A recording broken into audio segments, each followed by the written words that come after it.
Music, Quarter 1, Module 2. Performance practice of the medieval, Renaissance, and Baroque period. Medieval period.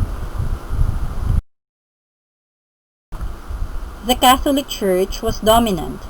Most writings were by monks. Only few composers were recognized because notation was used as a tool in music for worship. Music was organized according to the needs of the liturgy.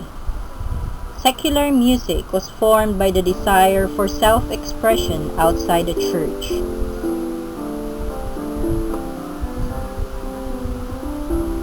Composers of troubadour music were nobles. The most important of them was Adam de la Halle. Minstrel singers sing the compositions of the troubadours and trouveurs.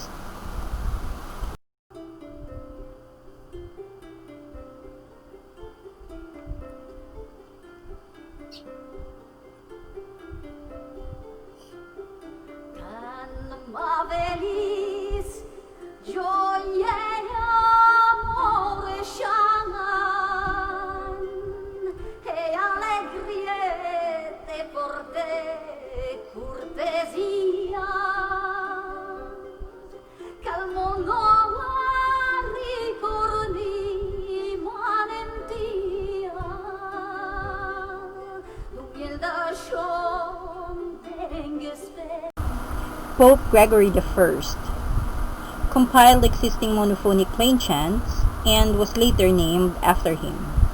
To the church. His father held the position of Regentarius. He had 3 aunts who were religious sisters, and his great-great-grandfather was Pope Felix III. And his mother Sylvia also became a saint. Gregory wrote correct Latin and had an obsession with natural science, history, mathematics, and of course music. He trained in law as a preparation for a career in public life. Because of his extensive education, Emperor Justin the Younger appointed him chief magistrate of Rome, even though he was only 34 years of age. Upon his father's death, he assumed the monastic habit and converted his whole family homestead into a monastery and built 6 others in Sicily. When Pope Pelagius II died in 590, the unanimous consent of the priests and the people of Rome immediately chose Gregory as the new pope, where he earned his title of Great. Gregory re-energized the church's missionary work and is most famous for initiating the mission to evangelize to the pagan Anglo-Saxons of England. The mission was an overwhelming success, and it was from England that missionaries later set out for Netherlands and Germany. Gregory led the preaching of a universal Catholic faith in order to eliminate any deviations from the one church. This unity was the key element in Gregory's worldwide view and constituted one of the major continuing policies of his pontificate. His faith and zeal extended over the entire known world. He was in contact with all the churches of Christendom and even found time to compose a great number of literary works. St. Gregory the Great is known above all for his magnificent contribution to the liturgical music and the liturgy of the Mass and office, and is one of the 4 great doctors of the Latin Church. The Gregorian Mass and chant get their name from Gregory. He was declared a saint immediately after his death on March 12, 604, and is the patron saint of musicians, singers, students, and teachers. We celebrate St. Gregory the Great's feast day on September 3rd. Guido of Arezzo, an Italian Benedictine monk who invented a modern notation that replaced the nomadic notation. He developed the use of ut, re, mi, fa, sol, la. Now, the modern sofa syllables do, re, mi, fa, sol, la, ti. He is also famous for his Guidonian hand technique. In the small town of Arezzo, Italy, lived a Benedictine monk named Guido, who wrote a piece of music that would become the basis for teaching the musical scale. He probably used an existing melody and used an existing hymn text but the genius was combining the two to make a tool for teaching the notes of the musical scale. Before this, music was usually taught by rote, which meant the teacher would sing the music over and over and over until the students learned it. It's like how you learn to sing a pop song just by listening to it over and over again. You've never seen the sheet music for it, but after hearing it 50 times or so, you can sing it with a fair bit of accuracy. Let's take a closer look at the melody that Guido used. The first note of every phrase is one note higher on the staff. This means that once this music is put to text, it could create an easy-to-remember mnemonic device for learning the musical scale. The text that he used was an existing hymn, usually attributed to the 8th century Lombard historian Paulus Diaconus. Apologies for any mispronunciations. Ut ceant laxis resonare fibris, miragestorum femulituorum, solve polluti labii reatum, sancte Johannes. It roughly translates to, so that your servants may with loosened voices resound the wonders of your deeds, clean the guilt from our stained lips, O St. John. This is what Guido's final version sounds like.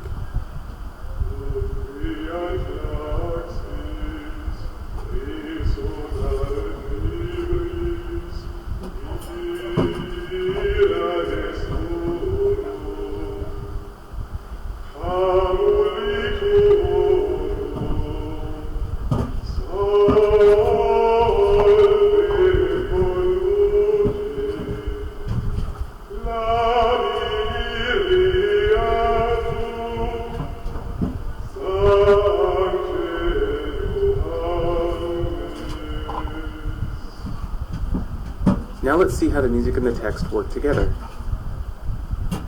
In the music, the first note of every phrase goes up the scale, and the text gives us the easy-to-remember syllables for those notes. Ut, re, mi, fa, sol, la. This may seem familiar to some of you. There are only two big changes that happened in the system between the 11th century and today. The syllable ut was later changed to do to make it a more open syllable and easier to sing. And as music theory expanded to include the leading tone as part of the commonly used tones, the syllable T was added for the leading tone. Now we have the solfege syllables we use today. Do, re, mi, fa, sol, la, ti. So why was this such a big deal? It's a big deal for two reasons. First, it helped popularize a standard for music notation. At the time, some music was still being taught by rote, or with music that wasn't on the 4 lines and 3 spaces that Guido used. This kind of music notation would give you the general shape of a melody, but not the exact notes. This standardized notation makes sure that a melody is performed with the same notes no matter who is performing it or where. Secondly, it also means that a person can learn a piece of music without ever hearing the melody before. Prior to this, you had to learn the melody by rote from someone who already knew it. This system was later adapted into the Guidonian hand. You can watch a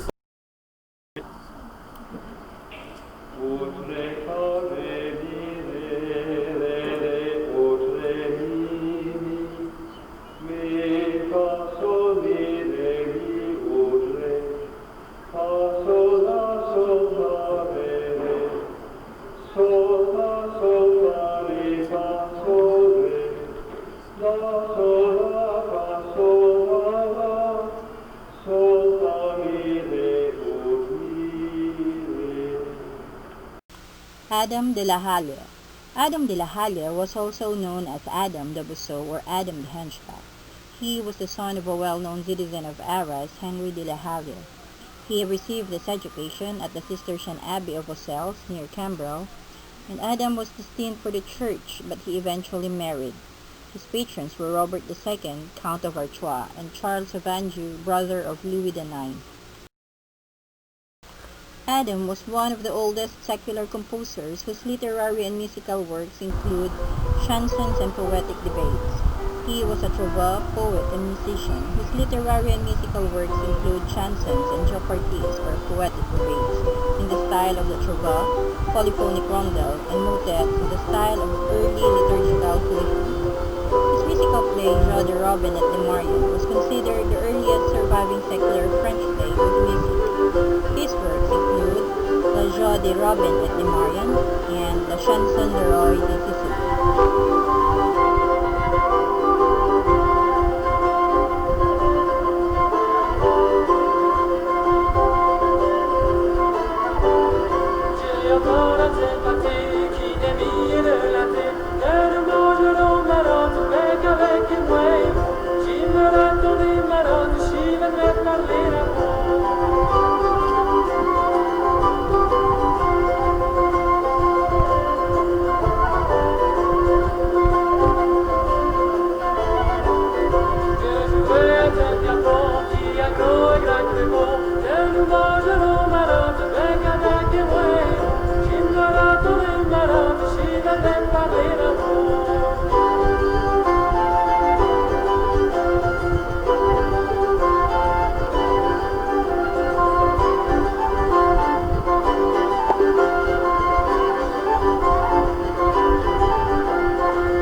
Renaissance period. The invention of printing in the 1400s paved the way for a wide distribution of Renaissance compositions. With the emergence of the bourgeois class, Renaissance music became popular as entertainment and activity for amateurs and the educated. Lute was a prominent instrument.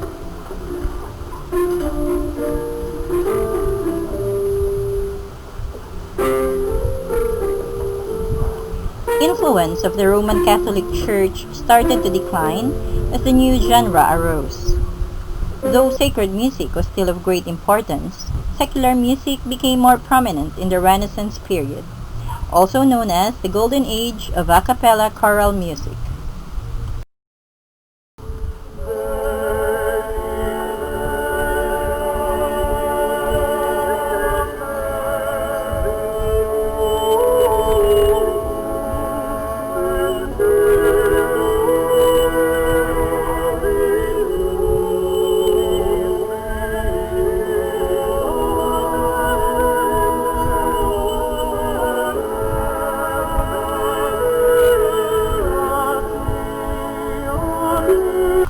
Giovanni Pierluigi da Palestrina. Giovanni Pierluigi da Palestrina is said to be the greatest master of Roman Catholic Church music during the Renaissance period. Majority of his compositions are sacred music. He was committed to sacred music and has a keen interest in satisfying the desires of the church leaders in the 16th century. Palestrina's Pope Marcellus Mass is held up as the perfect example of Counter-Reformation style. Kyrie is part of the first two sections of the Pope Marcellus Mass.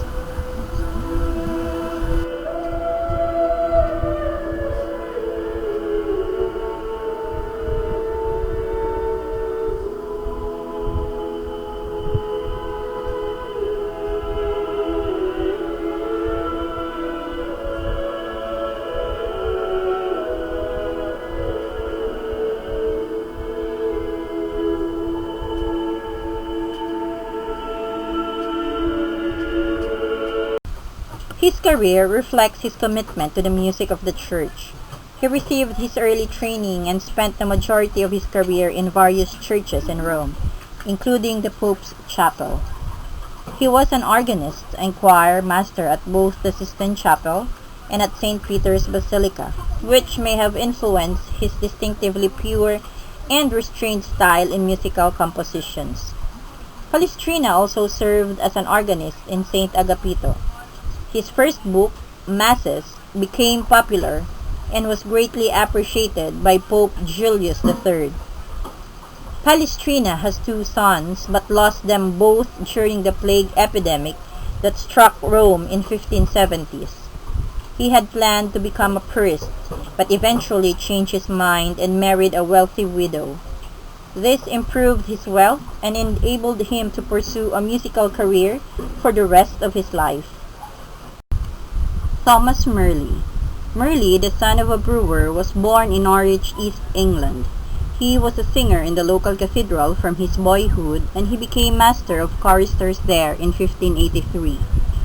Thomas Morley was the most famous composer of secular music in his time.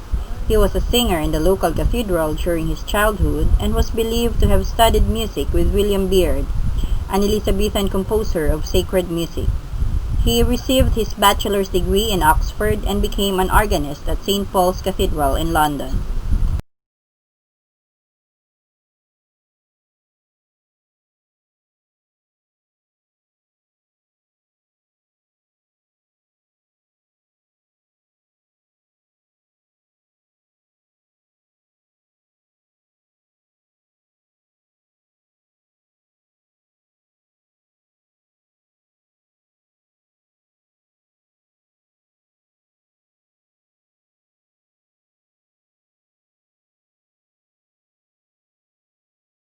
He tried imitating Beard in his early works, but veered towards composing madrigals that show a variety of color, form, and technique.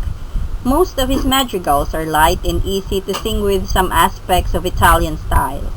His Musica Transalpina, a collection of Italian madrigals fitted with English text, and was published in 1588 by Nicholas Young. Shortly after, he began publishing his own collections of madrigals and made significant contribution to the history of music. His works include Fire, fire, fire, fire. Fire, fire, fire, fire, fire, fire. My heart, my heart, my heart, my heart. La la la la, la la la la, la la la la, la la la la. Fire, fire, fire, fire, fire, fire. My heart, my heart, my heart, my heart.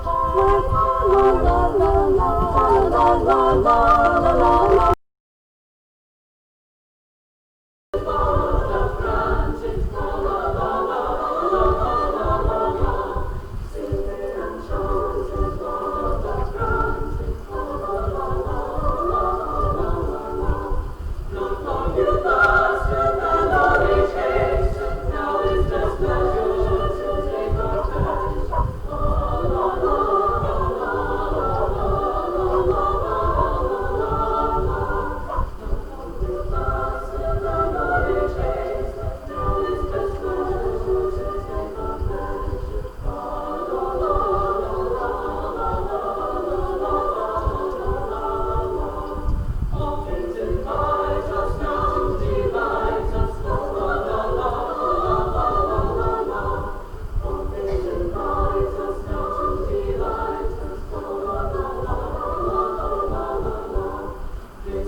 The art highlighted grandiose and elaborate ornamentation.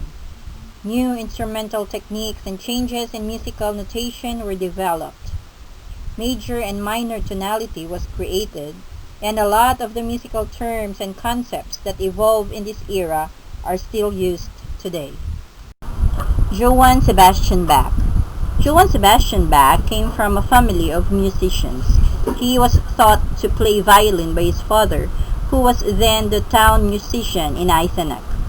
He entered school at age 7, where he was taught religion and other subjects. He became orphaned at age 10. His brother, a church organist, provided for him. Bach's beautiful soprano singing voice helped him to be accepted at the school in Lüneburg. A few years later, his voice changed and Bach focused his attention to playing the violin and harpsichord. Bach was a religious man. His personal and deep faith is shown in his sacred music. He was known for his compositions for organ, orchestra, and oratorio. His most important and long-term position was as cantor at St. Thomas Church. His works include concerto grosso, masses, cantatas, fugues, works of clavichord and harpsichord.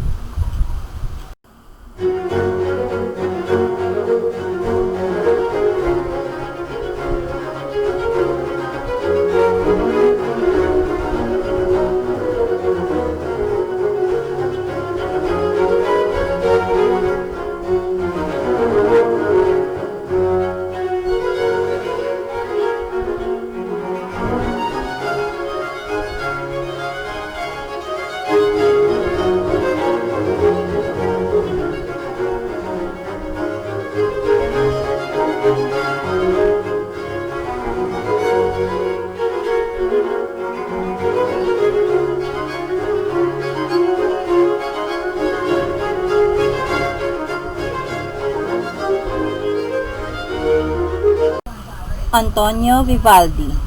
Antonio Lucio Vivaldi, nicknamed Il Prete Rosso or the Red Priest because of his red hair, was an Italian Baroque composer, Catholic priest, and a virtuoso violinist.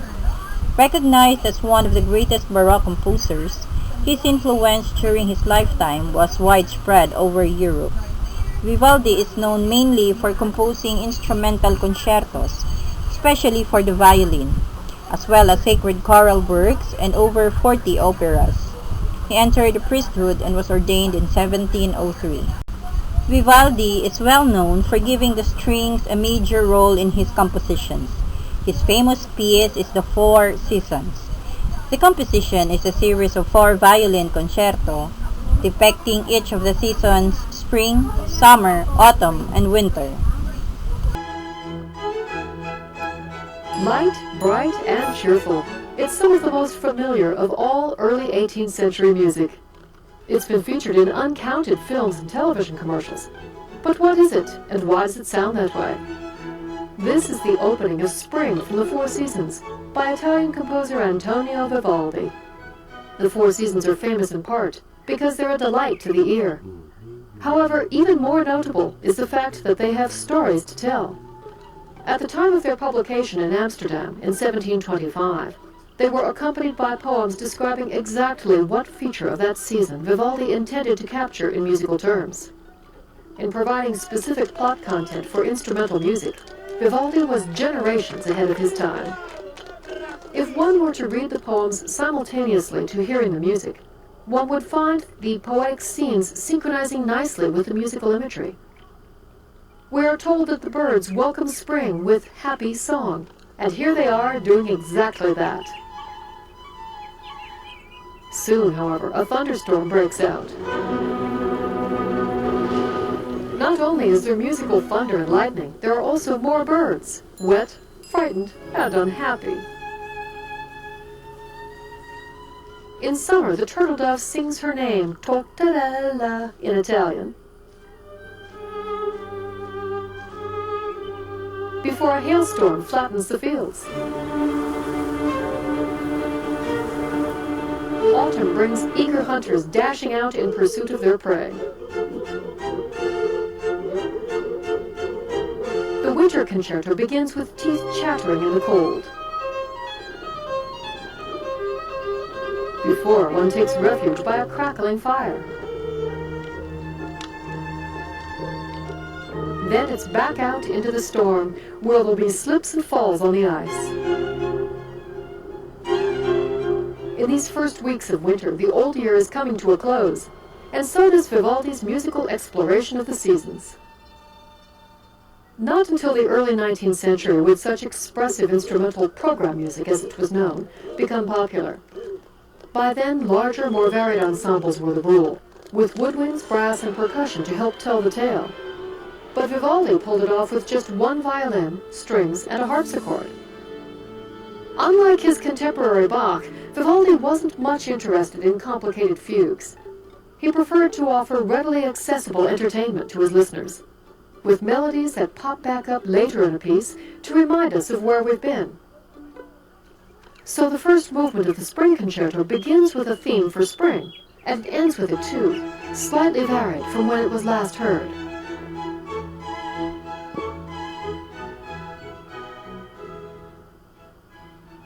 It was an inspired way to attract listeners, and Vivaldi, considered one of the most electrifying violinists of the early 18th century, understood the value of attracting audiences.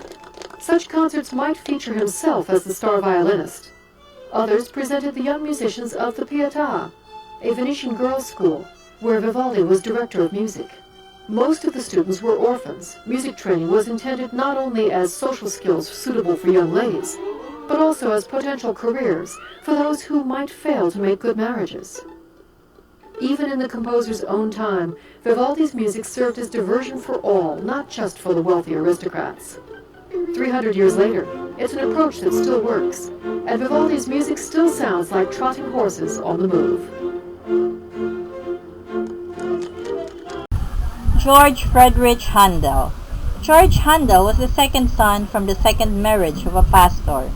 Despite his father's opposition, George secretly taught himself to play the harpsichord.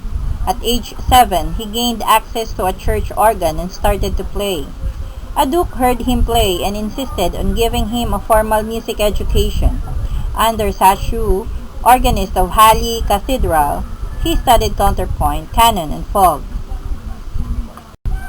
Handel is remembered for his operas and oratorios. Handel became England's favorite composer.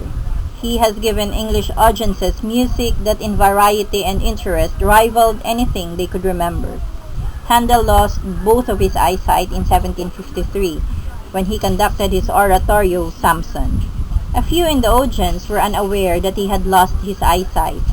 The Messiah is Handel's most famous creation, and the very well-known Hallelujah chorus is part of Handel's Messiah. The Messiah was written in the space of 24 days in London, but it was in Dublin when the Messiah was first performed and became an instant success.